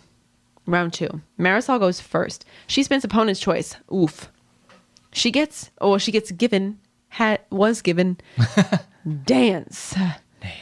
She went to multiple choice 1 time. She got it right. Then she had a 2-point miss that was stolen. But then they were like, nope. It's benefit of the doubt. Challenge. So this was a question about Dirty Dancing. And it was like, basically, what's like the main song? What's like the theme? What's the title of the song? That everybody like knows the it. theme song of Dirty Dancing. Yeah, where he lifts her up and whatever. The classic Dirty Dancing scene. Classic things that wedding people try to recreate and fail epically at. Oh, that's embarrassing. How embarrassing. We didn't do that. We didn't do that. But, no way. I've seen a few. Oh. They tried to lift him up? In a wedding dress? Oh, honey. No. I'm not part of the wedding business anymore, so don't have to do that anymore. That sounds horrible. What if they drop him? Did they? I haven't seen a full-on face plant, but they get like this high and they're like, oh wait, no. We did it for a second. We almost got there. I do remember seeing a clip of, was it Jen Sturger that did it with her husband? Well, if you can pull it off, then good for you. Her husband's a professional baseball player. He's Yeah. So I imagine, was it Jen Sturger that said that? I think so. I don't know. I'm pretty sure it was Jen Sturger. Maybe. I don't know. I mean, I'm sure it looked great if they did it. Yeah. And they probably were able to pull it off. Yeah. If you can pull it off, good for you. Practice it first. But if you're By like God, kind of unsure, maybe, I don't know, don't. Because that's kind of a risky move. Anyways, Marisol answered Time of My Life. Janine swooped in to steal with I've Had the Time of My Life. Marisol and Shannon were like, no. Benefit of the Benefit of the doubt. doubt. Let's challenge. She used Roxy's own words against her and was like, hey man, rowdy, Tortuga, you've done the same bullshit. And I'm going to use the benefit of the doubt rule. I love these self-censoring. That's not me cutting her audio out. She's doing it herself. Don't ruin the illusion. But yeah, no, which I feel like it's a strategic move in and of itself, because by doing that, I wonder if she's doing that as a way to get into Roxy's head. Like, you can't fight me on this. Yeah. I mean, this challenge, I see, again, another challenge where I can see both sides of the argument. Too. And I think, benefit of the doubt is such a tricky rule. It's a tricky rule, because there are some cases where, benefit of the doubt should and will come into play. Yeah, it's applicable. And then there's other times where it's like, you're just doing it because I got close enough. Oh, I knew You know what I'm saying. But like, this one, it's like, the I've had is in parentheses. Right. So do you omit it in your answer or do you include it in your answer? And when it was happening, I Googled it. Yeah. And I feel like I saw it both ways. Yeah. Like Time of My Life and I've Had the Time of My Life. Mm-hmm. I feel like anytime I saw it associated with the movie, though, it was I've had the Time of My Life. Yeah. But it's like, just don't put parentheses in your titles, because that just makes it murky. Yes. Songwriters and people that title songs. Take note. Yeah. Anybody making movies. You're making and things songs harder for the movies. Schmoedown. Stop it. Yeah. You're just making challenges for us. So I feel like, again, one side of me says all titles should be like lines, almost exact. Give or take the articles, because like that's actually in the rule book. Right. The thes and the parentheses and stuff shouldn't matter. A's and thes and whatever. Yeah, exactly. But titles, they have to be exact almost. Well, because didn't this happen one time with like Sweet Dreams, and Sweet Dreams are made of these or whatever? Something Didn't that like happen that. one time? Yeah, I think it did. I forget what happened, but it's come up before with the damn parentheses. Yeah, but then also on the other side of that, it's like the parentheses are there, so you don't necessarily need the first part of that sentence. It's Time of My Life. And when anybody ever talks about this movie, it's, the Time of My Life, that's a song, Yeah. So this was I feel like it was a sticky challenge. It was a sticky challenge. I almost wish that in the answer sheet, both of the answers, like, we will accept I've Had the Time of My Life, or we'll also accept Time of My Life because of the parentheses. Right. It's just one of those things where like maybe the eyes and the things weren't looked at that way. So regardless, it was upheld. Challenge upheld. Yeah. Marisol was awarded the points. Janine was not awarded the steal. Mm-hmm. And with that, because of that, Marisol keeps her perfect game going. Yeah, gets a perfect round. Yeah. Perfect round 2, if I'm not mistaken. Janine goes. She spins Frank Capra. Who's that?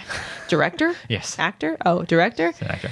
You're a director, sorry, yeah. And she also gets a perfect round 2. She doesn't even blink. Doesn't and they're blink. asking questions about like 1930s. Yeah. And she's like, oh, it's this? Whoa. Duh. Yeah. So at the end of round 2, both ladies getting perfect rounds. I mean, a little bit of controversy with that A little challenge. bit, yeah. But both ladies getting perfect round 2s. 16 to 17 in favor of Janine. Oh, well, actually, sorry. Technically, Marisol didn't get a perfect because she checked down around Didn't one. get a flawless, but she got a perfect. Right. So 16 to 17 in favor of Janine. Neither ladies missed a question is what I'm trying to say. Yeah. Round 3. 2-pointer from Marisol. 2010s. Who co-starred alongside Jaden Smith as Mr. Han in 2010's The Karate Kid?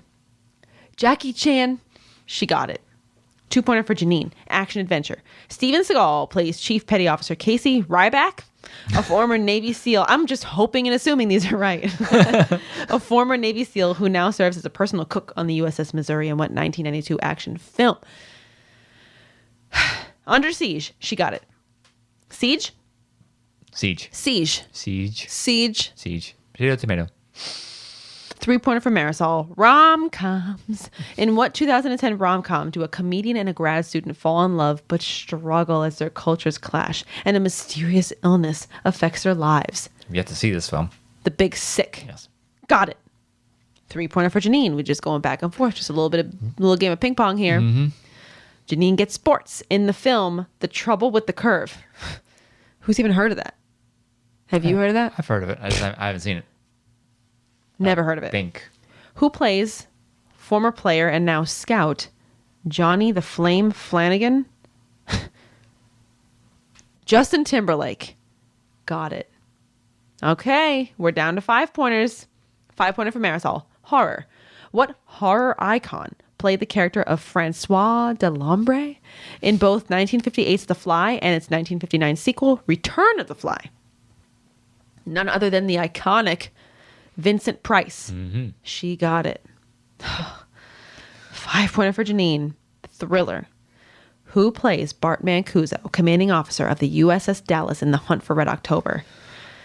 And in a heartbreaking moment, she did miss it. It was Scott Glenn. And with that, 22-26 in favor of Marisol McKee, who will now go on to face Kevin Smith at the Collision in a number one contender match for that singles title. Yeah.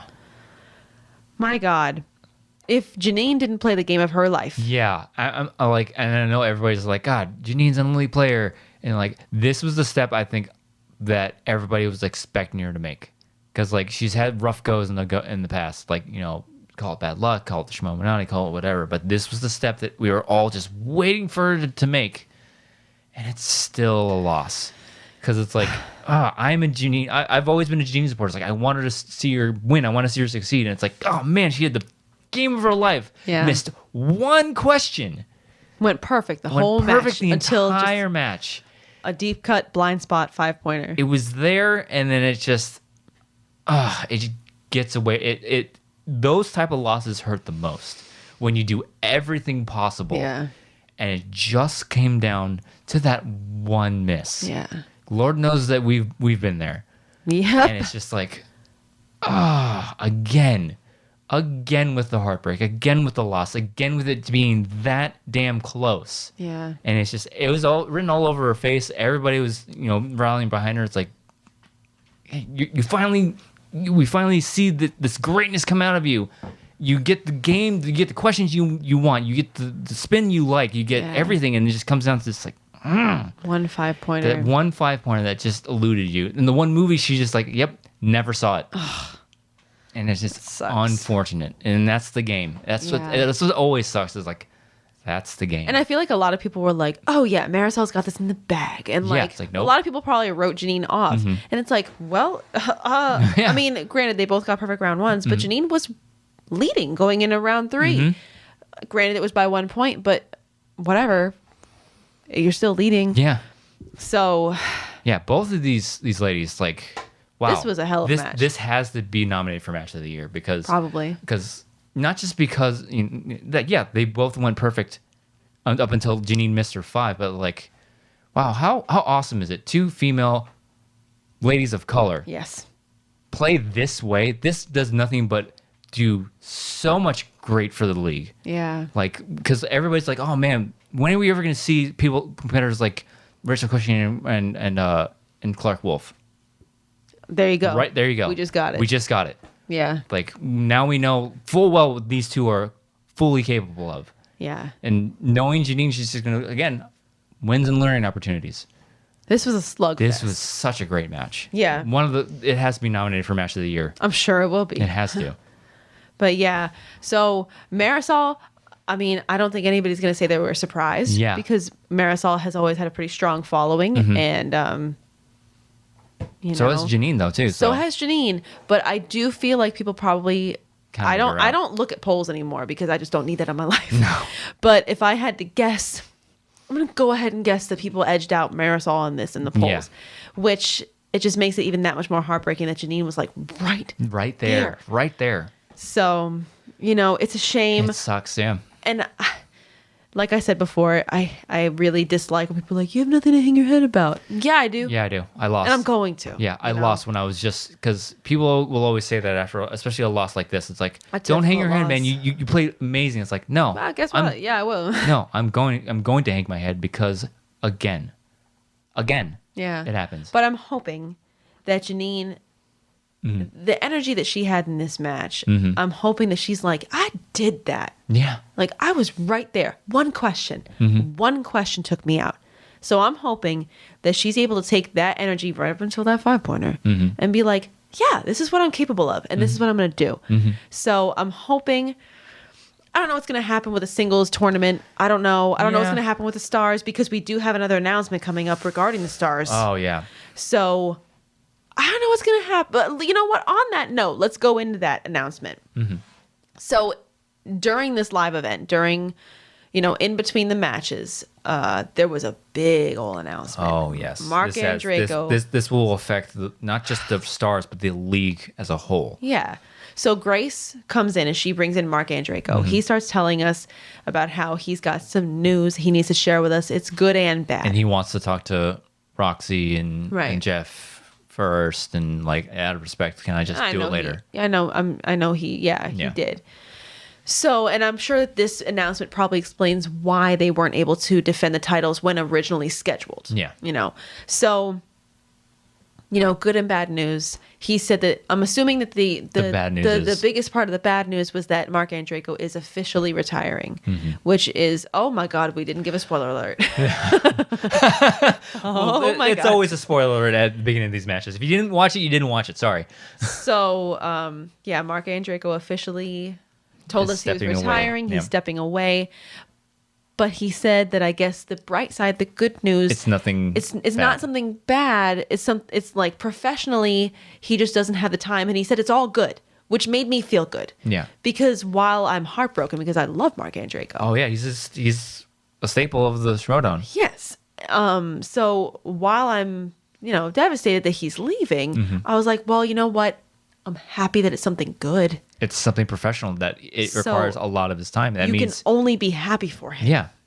I hope that there's nobody like, oh, Mark Andreyko, come on, pop. Yeah. I'm Surprise. hoping nobody's doing that 'Cause, because yeah. you gotta be happy for the man. If you're a fan of this man, you're gonna be happy that things are going well enough in his professional and personal life. that he's like, I gotta focus on this. Yeah, because so again, spoiler alert.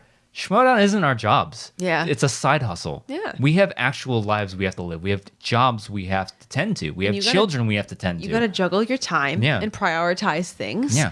Schmoedown doesn't come first, unfortunately. Unfortunately. So yeah. So he's stepping away for now. He said it wasn't necessarily forever. Yeah, it's There's just a for chance right he's gonna now. come back, but as of right now, he is going to step back. So Yeah, and now it's like, what happens to that odd couple Shazam match now? Are we still having it? Because it's on the docket for next week. It's like, and as far as we know, this week it's going to be announced what's happening with that match. We just don't know what's going to happen with that match. right. So and then the other thing is, regardless of what happens with that match, what do you do with Jeff Snyder? Yeah. You're what not happens going to to the take one of the stars? greatest teams players of all time and just leave him teammateless. Yeah. So do you team him up with Janine? Do you team him up with Jacoby Bancroft? Do And you that's the- try to get somebody in free agency? Do you try to get a trade? Yeah, the stars are in a really big predicament right now because obviously I think Jeff Steiner is a competitor of his stature. You don't partner him with a rookie. You only partner him with another an Andreyko type player. Yeah. You need somebody like that to partner him with. You empty? You want to get another one? No, I probably shouldn't. Responsibility. Drink responsibly. This is called self-restraint. But yeah, it's interesting. Like, what do they do with Jeff Snyder? You have to do something. You You have don't. to. You don't take Because you just- one of the best, one half of one of the best. Not. I mean, could you even The Patriots? first three They defended times. 50 million times. Yeah. You don't leave Jeff Snyder alone without a teammate when he Yeah. was part of the Or Patriots. you just let him concentrate on singles? No, you team him up with somebody. When he thrives in the teams format? You team him up with somebody. You team him up with so somebody. now it's a matter of what do you do? Janine? I mean, that's A rookie? Do you take a gamble and on a can't- rookie? You can't because she's already part of blackjack. And That's correct the me thing. if I'm wrong, you can't break up a team until they lost 2 in a row. True. And they've only lost one They've only lost 1. so far. And who knows when and if they're going to get a second match. Yeah. So that's also a good point. So, yeah, it's like, what do you do? So, the Stars are in a They're in a tough bind. situation right now. They lost the Star Wars title. They've lost so many in a row. Big loss by Blackjack and Janine, and like now they like what's gonna happen with the team Huge spell? hit by missing Andreyko. Yeah, it's like what happens to the team spell? They're gonna get vacated? Do they? I have no idea what's gonna happen. Yeah. So yeah. It's a huge announcement. Whole bunch of question marks. It's bittersweet because it's like you don't want to see him go, but you also want to see him thrive. Yeah. Personally. So we wish Andreyko. We've only gotten the honor of meeting him one time yeah. in Chicago. Your dad even remembers it. But he's a super nice guy, and we wish him nothing but the best of luck in whatever's going on that is precipitating this. So I'm hoping that everything goes well. Wish him nothing but the best of luck. Absolutely. So huge announcement! Holy crap! Yeah, that was a bombshell that got Yeah, in I the wasn't- I middle didn't of a see that live event. It's coming. like, whoa, what? Excuse me, because like Grace/Christian were like tweeting about it and like putting it in the live Yeah. chat, and it was like big announcement after the first match, oh, and I'm man, like, we get oh, it another sounds tour- something cool, right? We're getting another And tournament. then it's What's Mike going on? Andreyko like, I'm retiring. What? Like, no. No. You put exclamation points. That makes me think it's happy and good. You didn't put a sad face after your thing. You made it sound exciting with exclamation points, and now I'm sad. Anyways, happy for Mark. Hoping everything Yeah. goes well. So, okay, that was the undercard. Where do we go now? The Logically, overcard. The overcard. We've got, oh man, the IG title match. Ooh. We've got the amazing Mara Kanopik of the Dungeon versus Want those cookies? telling me, but I need to like talk to her more. Like, hey baby, you give me cookies? Hey, baby, can you bake me some cookies? Hey baby, I want some cookies. You live in Arkansas. We live in Florida. Kind of close. Plus, it's closer than California. You know. Maybe one day. Maybe one day we'll get there. Versus Mike, the Killer, KO, Killer. Killer, Kalinowski of Corruption. We got a 5-rounder here, folks. Round 1. Mike missed a question about Pirates of the Caribbean. Then he missed a question about the name of Marty McFly's band Pinheads. in Back to the Future. Pinheads. He wrote Pineheads. We had a moment where Shannon came in. Are we going to challenge? Are we not? Mike kind of made a bit of an executive decision like, no, It's round 1.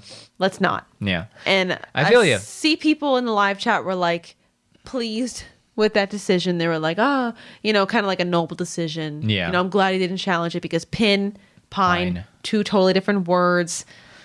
It's not like you're spelling space words, Yeah, but So- it's like, I totally get it. It's like I probably would have done the same thing. Yeah. I'm a horrible speller. you did do the same thing. You had a question that you were about to challenge in the Yeah. last match that you were Well, like, no. I'm saying like pin pine, put an Yeah. E where it wasn't supposed to be one. Yeah, I know Shannon was like, it's one vowel. Look at Rowdy Roddy, Tortuga. It's one letter.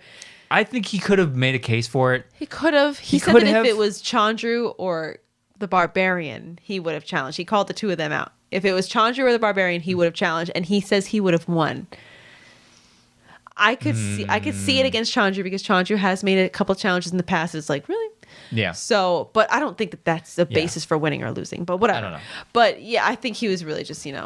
talking it is, trash. we don't mean to. I don't mean to jump ahead, but not a lot of like impact on the game. No, not it didn't challenging impact. us. It didn't impact the results of the game. Thankfully, because you would hate for something like this to determine the game. Yeah. No. But he decided not to challenge, which I'm okay with that. Yeah. I'm fine. with it.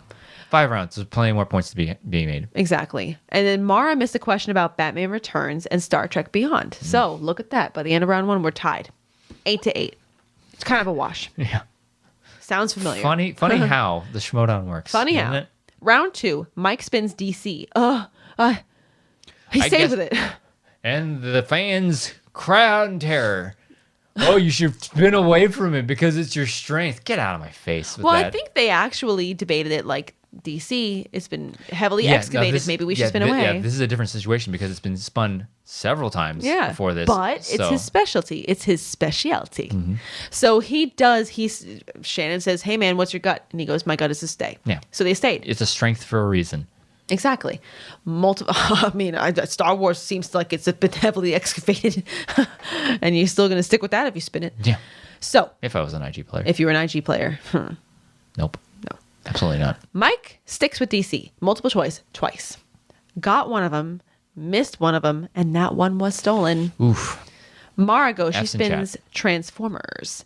She goes to multiple choice twice, got one, missed one. That one was not stolen. Ooh.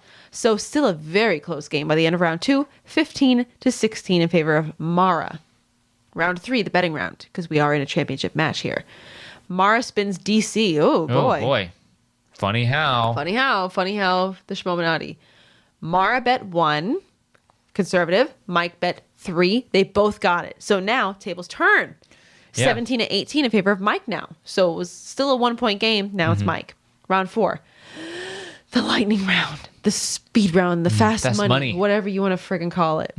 They both got a perfect round 4. They both got all 10.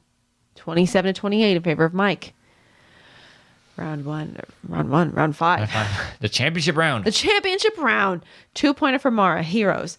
What was the first Marvel comic superhero that Chris Evans portrayed? Johnny Storm. I always want to say Johnny Flame. No? We've had this conversation. Have we? Yes, we have. In length. Go back and watch our... Why wouldn't he be Johnny Flame? He gets on his fire. Name is Storm. Is that his legal name? His legal last name is Storm. Oh, well, what are you going to do about that? I thought it was like a superhero name. No. Because then it would be like Flame. Duh. No, he goes like that and gets fire in his hand. Why wouldn't it be Johnny Flame? No, his name is Johnny. The Fantastic Four are an anomaly where they're the only superheroes where everybody knows their identities. And his name is Johnny Storm. His superhero name is the Human Torch. It's not Johnny Flame. Stupid. It should be Johnny Flame. It really should be. I'm going to write a letter to DC. Marvel.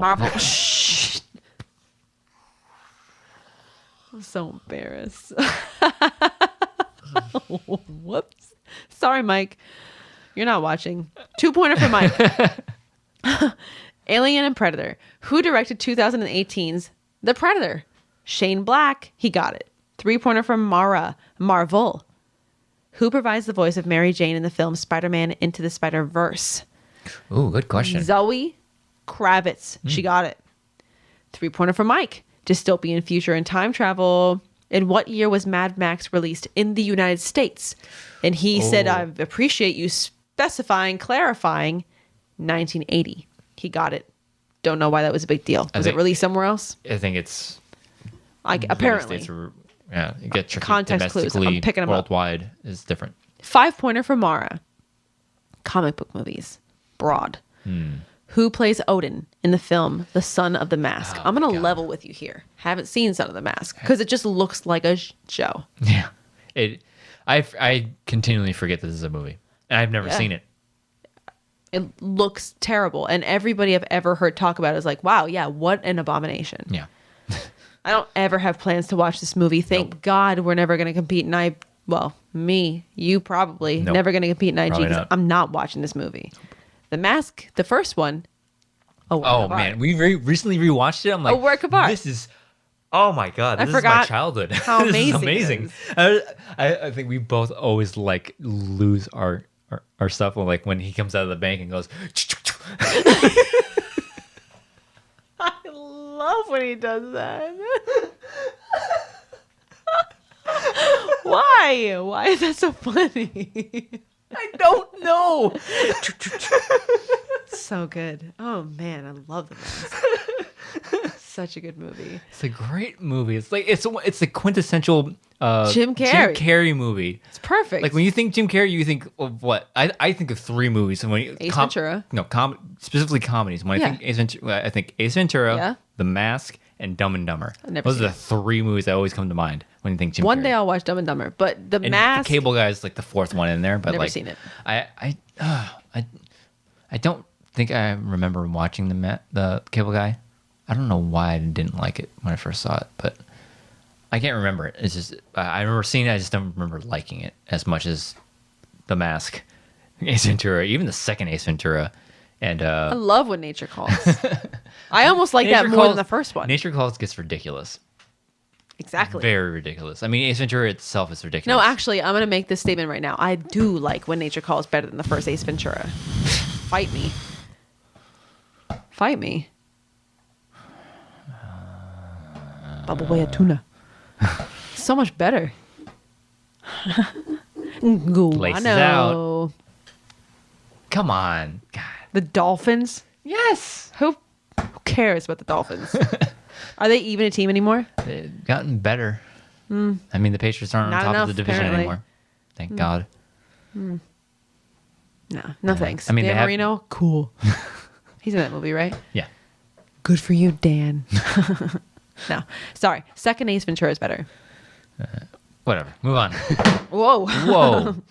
Flipping my phone around and getting angry. I know I'm not the only one. Oh boy. Wow, we really veered off. Put it in the comments. We really went off the rails here. Sorry. So, who plays Odin in the film Son of the Mask? Bob Hoskins, unfortunately. Oh my God. This is another one where it's just like, she's like, Huge don't know it. miss. And she didn't venture a guess, which I know a lot of people seem to take issue with, but it's like, hey man, If you don't know it, you don't know it. you don't know it. Sometimes, yes, throwing a guess out, sometimes it sticks. But even then, sometimes it's like, if you guess, it's like, this is not right. There are moments when you get that question, you're like, it doesn't matter what I say, I am not going to guess. Yeah, because like you have no, like even your guess is like, I know it's nowhere near the right answer, so why even bother? Yeah. So like it really drives me nuts. People are like, oh, she didn't even guess. It's like, oh, get in the ring. Yeah. Get in the ring. You sit down across from Mike Kalinowski, get a question you flat out don't know, and you try to guess. Who? Bob Hoskins? Yeah. Yeah, I'm gonna guess that. Yeah. So I don't know. Anytime someone's like, "Oh, she should have just herped." All right, yeah, well, sometimes- you know what? Go into the FCL. Yeah. Go into the Schmoedown. Yeah. Sometimes like comments like that just annoy me to no end. It's like you have no idea what it's like. Yeah. It's like some like fans and people were like, "Oh, he said this," and he was thinking this. Like, "Oh, really? You know? Yeah. You were in. Oh, you were there? You were in my there? head? You were in my head during that match. You know exactly what I was thinking. You know exactly how I'm experiencing. Yeah. No, you don't. Go ahead and try and sit down on the desk and try to answer these questions. You got Christian Mark counting you down. Yeah. You got the other competitors staring you down. Mm-hmm. Because I feel like there were some people that were like, "Oh, Mara just gave up." When you get hit with a 5-pointer that you don't know, and it's a deep cut, typically the preferred thing is to throw out a name. But if you just don't, you as a competitor, I mean, I can't speak from experience, obviously, but I can speak from my experience by proxy. If you don't know it, you just don't know it. Sorry. you just don't know it. There are some times when you can be like, I don't know, this, and if you get lucky enough. Yeah. How many times, I would love to know, how many times has there legitimately, and not acting, not doing a Ben Bateman, like how many times has there legitimately been a 5-pointer, deep cut, that someone's like, I don't know this, and it was right. Yeah. How many times does that happen with a 5-pointer? And in a championship match 5-pointer? Yeah. That's then. Yeah. So I'm not going to drag Mara for not venturing a guess. I'm not going to drag her for missing it. If you don't know it, you don't know it. Yeah. And if you get in there, throw your hat you in the think you ring. can do any better? Go ahead. Go and into the FCL. Go into the Schmoedown. Submit an audition tape. Yeah. And see what you got. Because if you don't know, you don't know it. Yeah.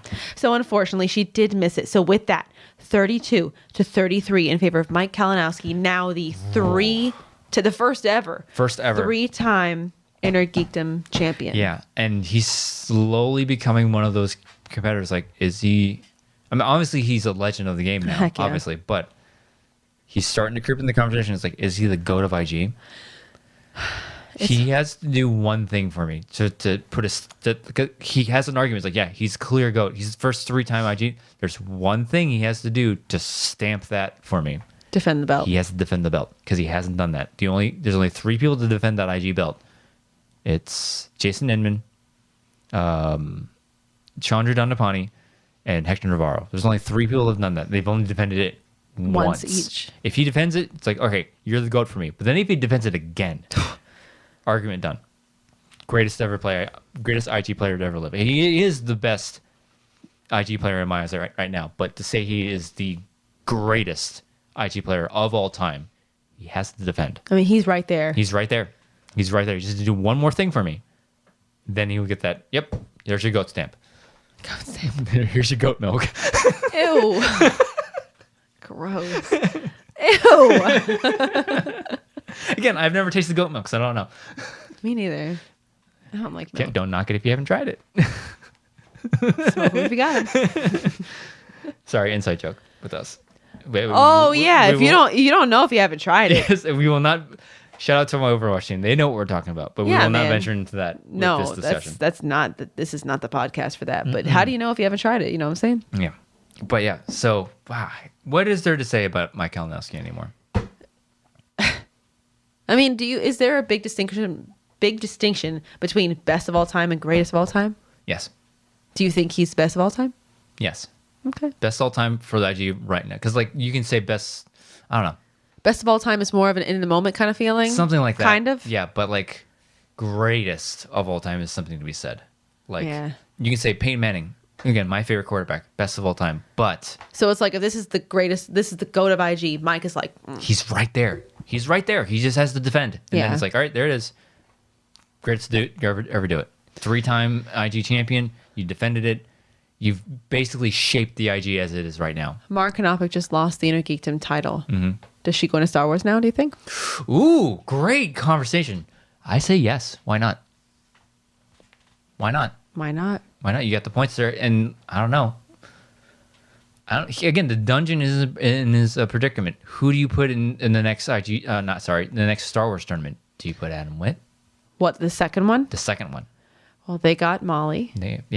Right? Yeah, they have Molly. They have Mara. Adam. They have Adam, and they got Hoey. True. And Hoey's not looking too shabby either. Yeah.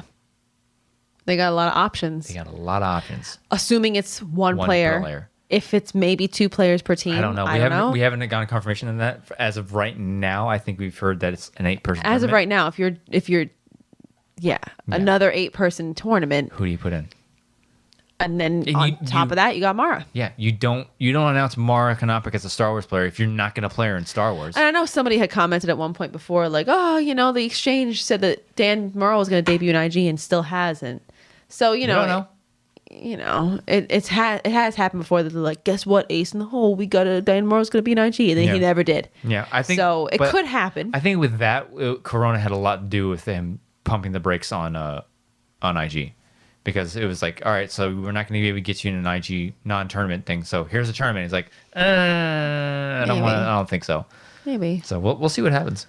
But that is a great conversation. Does she now go into Star Wars now that she doesn't have to worry about defending the IG belt anymore? Yeah. Maybe has a little bit of time to play with. Yeah, because now you don't have to focus on IG because Parker is making waves in the IG now. So now you have your other A player in the IG going for the belt now too. Yeah. Because he's, I think, 2 wins away from challenging Mike for that belt. It's interesting. That is very interesting. Yeah. Especially if it is a bigger tournament and more than 8 players. Oh, yeah.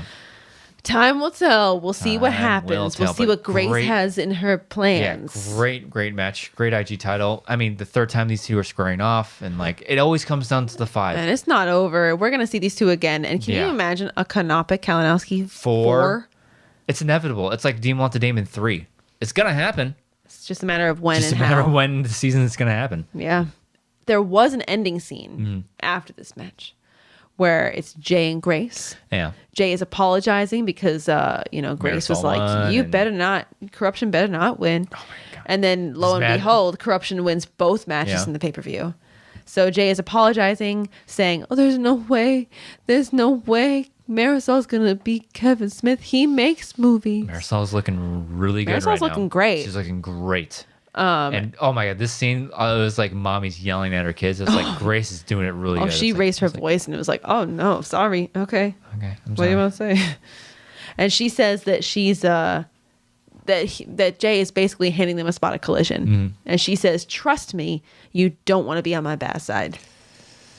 Terrifying. Ooh. Yeah, and can you look at the standings now? I'm pretty sure Corruption went from almost being last to tied for 3rd place with the Mercs. Yeah. In one night. Yeah. I feel like this always happens. This always happens, Corruption like- just sweeps a pay-per-view. Yeah, exactly. People are like, this has shades of last season. That's what I'm for saying. both the top competitor, top faction, and the bottom faction. That's what I'm saying. There's a lot of more It matches all to be feels played. very A familiar. lot of more seasons to be played. Sure, the dungeon has a great lead right now. So did the Finstock Exchange last year. A lot of things can happen between now and Spectacular. A lot of things. Oh, yeah. So let's see what's happening this week. This week, All right. We have Wednesday, May 26th. We've got a Star Wars match. oh, the day after my birthday? The day after your birthday. Oh. Star Wars Day. I mean, the second Star Wars Day. Yeah. If May the 4th is Star Wars Day, Isn't that- arguably May 25th is the second Star Wars Day. Isn't that fun that I was born, well, a couple years late. A couple years late. I have the same birthday as Star Wars. Yeah. It's like destiny. It was like your destiny. So, Wednesday, May 26th, we've got Andres Ace Cabrera of Swag Ooh, versus yes. Sean the Saint Sullivan Yes. of Corruption. Ooh. In Star Wars Tournament, another round one match. Gonna be a good one. These are only veteran on veteran match that we see in Yes. this tournament, because Adam Witt, Veteran on veteran. veteran on the other side of the bracket, but this is the only veteran on veteran match, even though they're second year players. Yeah. Well, yeah, in the I division. know. So Ace is not a second year player, but second year player in the divisions. Anyways, sorry, ignore me. Yeah. Thursday, May 27th, we've got an Innergeekdom match between Mark Haas of the Finstock Exchange versus Jacob Whitnapin of the Usual Suspects. Oh, yo boy. Two Rooks. We'll see what happens. See what happens. Then Friday, May 28th. Oh my God, it's a big week.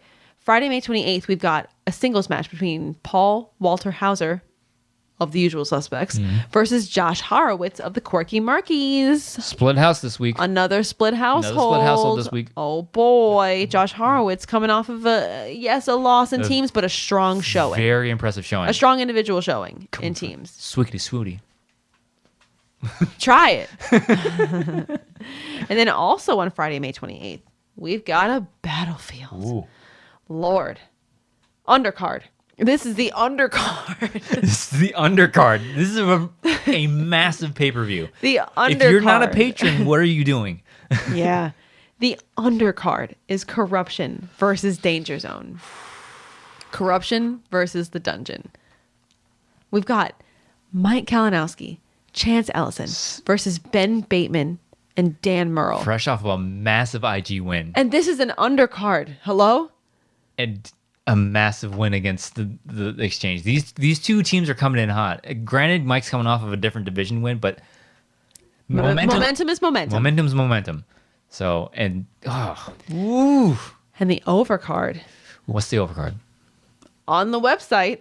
Yeah, we've that's got- right. We don't know if this is happening. On the website, we've got the odd couple, which is, of course, Mark Andrego, Mm-hmm. Mark the Android Andrego, and Jeff the Snyder of the Stars Mm-hmm. versus Shazam, William the Beast Bibiani, and Brendan the Kid Meyer of the Quirky Mercs. Oh, a So rematch. a rematch. We'll see Odd what's Couple- going to happen. Odd Couple took the belts from them. That's right. Shazam's coming back hot for those belts. We already took one belt from the Stars. We'll see what happens. See what happens. Oh my God, I can already see this being faction The beginnings of a faction war. faction feud. Faction feud. Faction feud of the year. Feud of the year. Feud of the year as factions go. I can see that happening.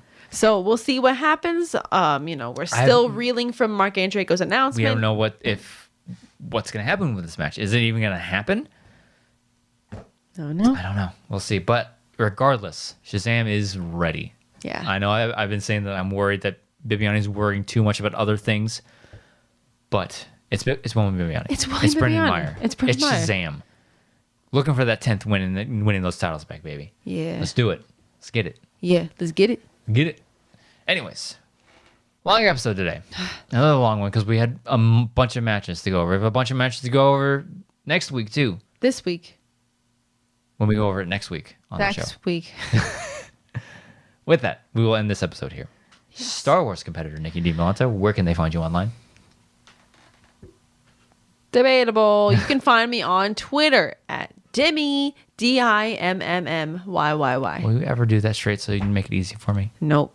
It makes it more interesting. Interesting. Interesting. They're loaded. They're loaded. They're loaded. It makes it more interesting. As for me, you can follow me on Twitter and Instagram at Drew Dimalanta, DIMALANTA. Follow and listen to this on audio form. Please follow the feed and rate us. Be very, very helpful. And if you're watching us on YouTube, like, comment, subscribe. Click the bell icon over in the lower right-hand corner. See when we do things on YouTube. Thank you so much for joining us on this episode of Beyond the Schmoedown. We will see you next time. Goodbye, guys.